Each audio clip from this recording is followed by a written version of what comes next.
বরাহনগর মঠে স্বামীজি গুরুভাইদের একটি গল্প বলেছিলেন।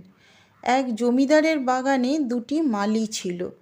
একজন প্রায় সব সময়ে করজোড়ে তাঁর সম্মুখে থাকত ও ভক্তি গদগদভাবে বলতো, আহা, প্রভুর কিবা চোখ, কিবা নাক, কিবা রূপ ইত্যাদি। অপর মালিটি সমস্ত দিন বাগানে খেটে নানা রকম শাক সবজি ফল মূল উৎপন্ন করত ও সেই সব রোজ মালিকের সামনে রেখে প্রণাম করে চলে যেত। মালিক কার ওপর বেশি সন্তুষ্ট? ভগবানও তেমনি।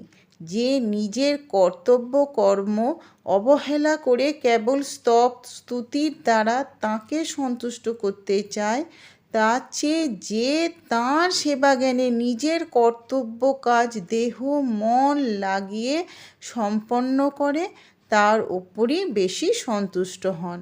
স্বামীজি গুরুভাইদের সম্বোধন করে বলেছিলেন, দেখিস তোরা যেন কিবা চোখ কিবা নাকের দলে বা ঘণ্টা নাড়ার দলে পড়িসনি।